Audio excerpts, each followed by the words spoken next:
Demonstrators gathered in cities across the U.S. on Wednesday to protest the Trump administration's early actions. The demonstrators carried placards, they shouted slogans decrying everything from the president's immigration crackdown to his rollback on transgender rights.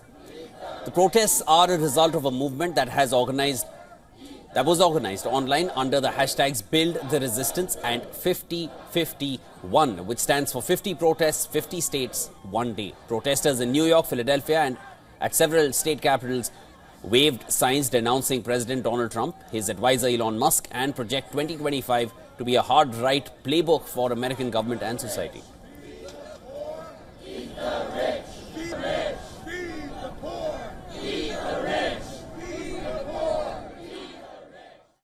Project 2025 is a fascist program. It is part of a shock and awe campaign by the Trump MAGA regime to disorient people, paralyze them, and consolidate fascist rules. And it must be stopped. It is important that people come out in opposition to the Project 2025, as well as in opposition to the various attacks, like the ICE raids on immigrants, like creating an atmosphere of terror among lesbian, bisexual, gay, transgender people, all the other things. But we need to bring together a movement that can stop this fascism before it gets consolidated. Hundreds of people, including U.S. senators and representatives, protested outside the U.S. Capitol against Trump and Musk. The protest largely focused on the administration's decision to put all directly hired employees of USAID on leave globally and recall thousands of personnel working overseas. This is not about left or right, it's about right and wrong.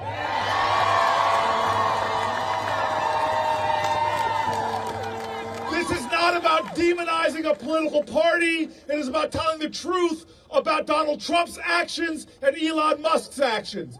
We must as a people appeal to the consciousness of those moderate Republicans that we can get to stand with us on legislation to save USAID.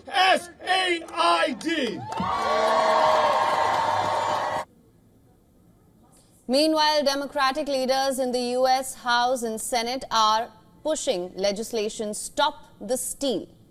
The legislation aims to prevent Elon Musk from accessing federal government's private, sensitive data on U.S. individuals. Our bill aims to do a few simple things. One, to deny access to special government employees that don't have to disclose their conflicts of interest or any other ethic agreements. Two, to deny access to anyone with conflicts of interest or lack of appropriate clearance. And three, include personal tax information into existing privacy protections. We call our legislation Stop the Steal.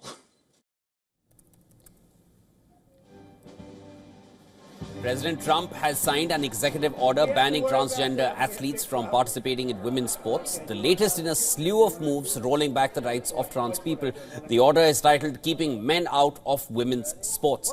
The order, which mandates immediate enforcement, directs state attorneys to identify best practices for the enforcement of this order. The timing of the order coincided with National Girls and Women in Sports Day.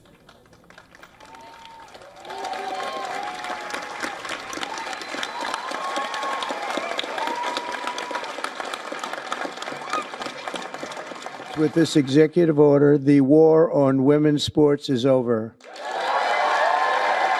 Under the Trump administration, we will defend the proud tradition of female athletes, and we will not allow men to beat up, injure, and cheat our women and our girls. From now on, women's sports will be only for women.